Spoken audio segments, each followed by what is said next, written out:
오늘 우리가 읽고 있는 성경 말씀은 수넴 여인에 대한 이야기를 소개하고 있습니다. 여러분, 수넴이라는 이 지역은 이사갈 지파에 속한 도시입니다. 이 수넴이라는 단어가 아가서에서는 술람미라는 말로 번역되어 사용되기도 합니다. 그래서 이 수넴 여인에 대한 이야기가 이 열왕기하에 여러 번 등장하게 됩니다. 이 여인은 오늘 성경 말씀의 8절 말씀에 귀한 여인이었다라고 얘기를 하고 있는데, 여기서 말하는 귀하다라는 말은 부유하다, 풍성하다라는 뜻을 가진 단어입니다. 다시 말해 귀한 여인이라는 것은 그의 신분이 귀하다라고 이해할 수도 있지만 아마도 그의 삶이 아주 부유한 여인이었다라는 것을 우리가 알게 됩니다. 그런데 이 여인에게는 주의 종에 대한 마음이 있었던 것 같습니다.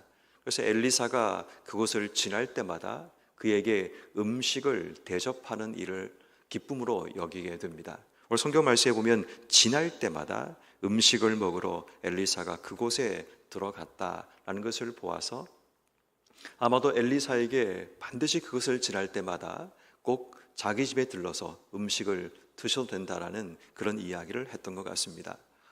그렇게 점점 이제 엘리사와의 관계를 만들어 가면서 이제 이 여인이 조금 더 큰 꿈을 꾸게 됩니다. 9절 이하의 말씀에 보면 그의 남편에게 말하기를 이 사람은 하나님의 거룩한 사람인 줄을 내가 아노니 청하건대 그를 위하여 우리가 방을 하나 만들자, 그가 머물 수 있는 숙소를 우리가 준비하자라고 이야기를 합니다. 엘리사가 뭔가를 요구한 것이 아니라 이 여인 스스로가 아마도 이런 마음들을 가졌던 것 같습니다. 이 여인은 하나님께서 자신에게 주셨던 것을 가지고 이제 세심하게 누군가를 향해 배려하고 섬기는 그런 섬김의 삶을 살고 있다는 사실을 보게 됩니다. 이러한 환대를 받으면서 엘리사의 마음속에 부담이 생겼던 것 같습니다. 어떻게 내가 이 사람을 도와줄 수 있을까를 기도하면서 그를 부르라고 요청을 합니다. 그리고 이제 13절 말씀에 엘리사가 이렇게 묻죠. 내가 우리를 위하여 세심한 배려를 하는도다 라고 말을 하면서 내가 너를 위하여 무엇을 하랴? 왕에게나 사령관에게 무슨 구할 것이 있느냐라고 얘기합니다. 왕에게나 사령관에게 무슨 구할 것이 있느냐라는 이 말은 어려운 부탁이라도 괜찮다라는 그런 의미가 포함되어 있는 것 같습니다. 이 여인의 남편이 어떤 일을 하는지는 정확하게 알 수는 없습니다. 성경학자들도 이 남편의 직업이나 어떤 이 남편이 하고 있는 일에 대해서는 특별하게 언급하고 있지는 않지만 아마도 지금 이 가정에 그런 문제들과 어려움들이 있었을 것이라고 추정을 하는 것 같습니다. 왕이나 아니면 사령관 같은 이런 사람들에게 뭔가 부탁을 해서 문제를 해결해야 되는 그런 어려움이 있었을 수도 있다라는 그런 가정들을 해보게 됩니다. 뭔가 이제 자기가 뭔가를 베풀었고 또 보답으로 내가 뭔가 당신에게 보답하겠다라고 이야기를 할 때 이 여인의 대답이 그 뒤에 나오죠. 13절 뒷부분에 여인이 이르되 나는 백성 중에 거주하나이다 라고 대답합니다.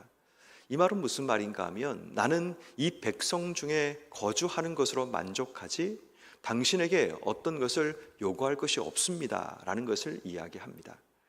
다시 말해 이 말은 내가 당신을 대접한 것이 어떤 대가를 바라거나 어떤 목적이 있어서 당신을 대접한 것이 아닙니다라는 그런 의미도 품고 있습니다. 어떤 의미에서 이 여인은 자신이 원하는 어떤 것을 이룰 수 있는 그런 기회가 그의 삶 속에 주어졌지만 이 여인은 그것을 구하지 않습니다. 그냥 순수하게 하나님의 종에 대해서 섬기겠다는 그 마음을 가지고 그가 그 일을 하고 있다는 것을 보게 됩니다.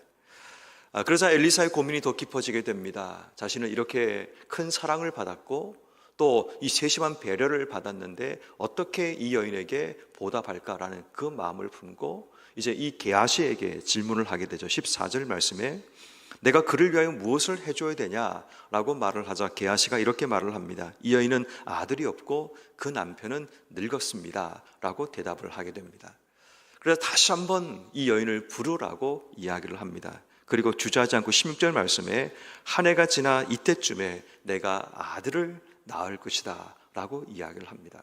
그래서 여인이 깜짝 놀랍니다. 주의 계집종을 속이지 마십시오 라고 이야기를 합니다. 그렇지만 결과적으로 17절 말씀에 한 해가 지나 이때쯤에 엘리사 여인에게 말한 대로 아들을 낳았다라고 얘기합니다. 오늘 성경 말씀은 굉장히 단순한 구조로 되어 있습니다.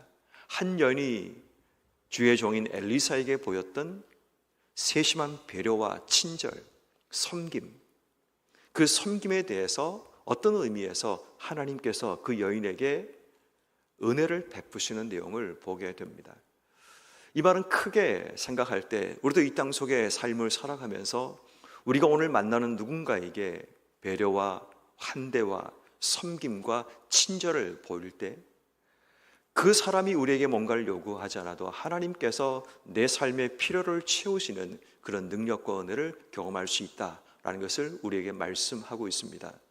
비록 그것이 주의 종이 아닐지라도 우리가 만나는 수많은 사람들에게 하나님이 주신 마음을 가지고 그들을 섬기는 그런 삶의 자세가 필요함을 우리에게 말씀하는 성경 말씀입니다. 그렇다면 여러분, 오늘 하루 우리가 삶을 살아가면서 이 말씀을 통해 어떻게 주신 삶을 살아가야 할까요? 첫 번째, 우리가 먼저 기도하고 또 붙들어야 될 말씀은 내게 주신 것으로 누군가를 섬길 수 있는, 내게 주신 것을 가지고 나는 지금 어디에 어떻게 사용하고 있는가를 돌아보는 지혜가 필요합니다. 이 여인은 하나님께서 그에게 주셨던 부유함이라는 은혜를 자기 혼자만 움켜쥐며 살아가고 있지 않습니다. 그것을 통해 어쩌면 나그네 같은 엘리사에게 대접하고 환대하고 그를 섬기고 그에게 친절을 베푸는 모습을 보이고 있습니다. 우린 내게 주신 하나님의 은혜를 어떻게 사용하고 살고 있는가를 돌아보십시오. 그것이 부유함일 수도 있고 내게 주신 능력일 수도 있고 또 내게 주신 어떤 특별한 나만의 달란트일 수도 있습니다. 내가 잘하는 것, 내게 주신 하나님의 은혜가 분명히 있을 텐데 그것을 사장시키고 살아가고 있는지, 또 그것을 쓸모없는 곳에 허비하며 살고 있지 않는지, 그것을 통해 정말 내가 누군가에게 기쁨을 주고 누군가에게 배려를 하고 누군가에게 환대를 했을 때 성경은 끊임없이 누군가에게 나그네에게 환대하고 섬기는 일에 대해서 하나님의 능력과 은혜를 경험하는 것을 말하고 있습니다. 아브라함이 지나가는 나그네 세 사람을 하나님의 천사들을 대접했을 때에 하나님이 그에게 말씀하시고 하나님의 비밀을 알려주신 것처럼 어떤 의미에서 성경은 우리에게 가난한 자, 약한 자들을 향한 환대와 섬김, 배려와 친절의 말씀을 우리에게 끊임없이 소개하고 있습니다. 그러면 여러분, 오늘 우리가 먼저 기도해야 될 것은 하나님께서 내게 주신 것, 나는 그것을 어떻게 사용하고 있는지, 그것이 건강이라면 건강으로, 물질이라면 물질로, 내게 주신 달란트와 능력이라면 그것을 내가 어떻게 사용하고 있는지, 또 내게 주신 직장 내에서 위치나 아니면 내게 주신 어떤 일에 있어서 나는 그것을 통해 하나님께 어떻게 사용하며 살아가고 있는가를 우리 스스로에게 질문해야 됩니다. 혹 만약 내게 주신 것을 허비하고 낭비하고 살아가고 있다면 오늘 하나님 앞에 결단하면서 내게 주신 것을 하나님을 위해서 또 내게 주신 사람들을 위해서 아름답게 사용할 수 있는 지혜와 능력 주시기를 기도하는 이런 모든 삶이 되기를 주의 이름으로 축원합니다. 두 번째는 내게 주신 것에 나는 감사하고 만족하고 있는가를 질문해야 합니다. 오늘 성경 말씀에 나오는 이 여인은 자신에게 주신 삶이 늘 언제나 행복하지만은 않았을 겁니다. 왜냐하면 이 여인에게는 아들이 없었기 때문입니다. 그 당시 사회적인 분위기나 사회적인 구조 속에서 아들이 없다는 것은 굉장히 많은 사람들의 질타를 받을 수밖에 없는 삶의 상황입니다. 아들을 가지지 못했다는 것은 그 당시 사회 가운데는 손가락질을 받을 만한 삶의 상황입니다. 그런데 중요한 것은 이 여인은 자신에게 없는 것, 하나님이 주시지 않는 것에 대해서 불평하거나 원망하거나 그것을 가지려고 하지 않았다는 겁니다. 다시 말해 엘리사 그에게 내가 너에게 무엇을 주기를 원하느냐라고 질문할 때 정말 그의 마음속에 이 아들의 문제가 간절한 기도 제목이었다면 아마도 이 여인은 아들을 달라고 기도했을 겁니다. 그런데 이 여인은 엘리사의 질문에 대답하지 않습니다. 아니요, 그렇지 않습니다. 나는 지금의 삶에 만족합니다. 지금의 삶에 감사하고 있습니다 라는 대답을 하고 있다는 겁니다. 우린 자주 내게 있는 것보다 없는 것 때문에 힘들어하고 괴로워합니다.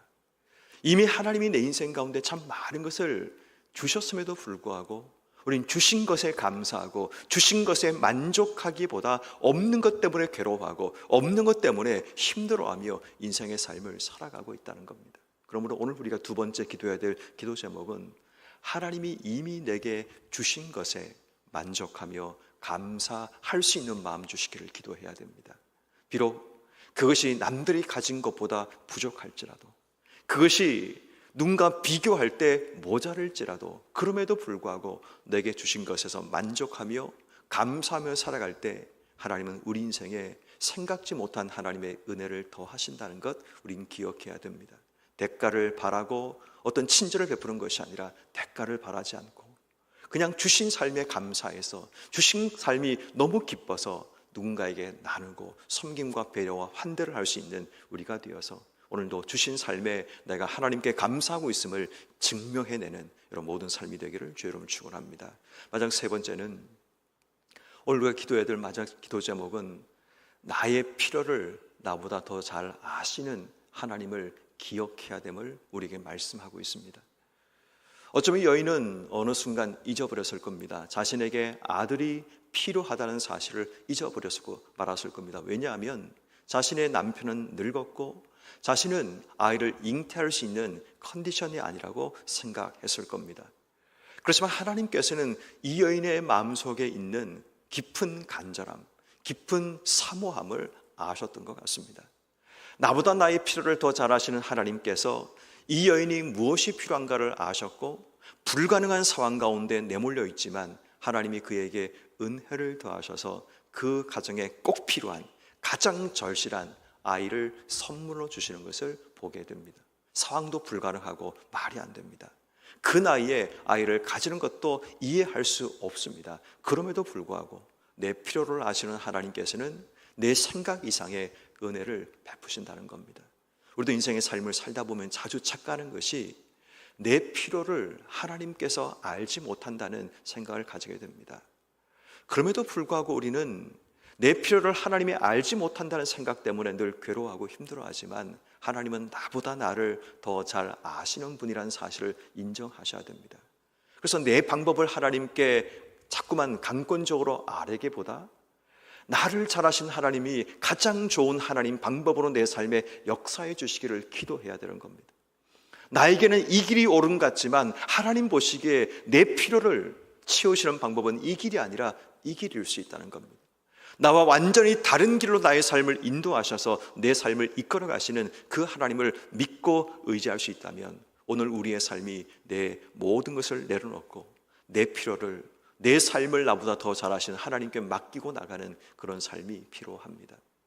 어떻게 보면 자신의 삶에 그냥 특별하지 않는 환대와 섬결을 베풀었던 이 한 여인의 삶에 하나님이 그의 삶에 어떻게 역사하시는지를 오늘 성경은 우리에게 보여주고 있습니다. 우리가 누군가에 베풀었던 무심코 했던 그 작은 친절과 환대, 어쩌면 그것이 하나님이 기억하셔서 내 삶에 역사하시는 통로가 된다는 사실을 기억하셔서 오늘도 넉넉한 마음으로 또 마음속에 쿠션을 잘 만들어내어서 막 다급하게 인생의 삶을 사는 것이 아니라 넉넉하게 누군가에게 손을 내밀고 누군가를 섬길 수 있는 우리 모두가 되어서 오늘도 주님의 축복과 은혜 속에 살아가시는 여러분 한 분 한 분 되기를 주님의 이름으로 축원합니다.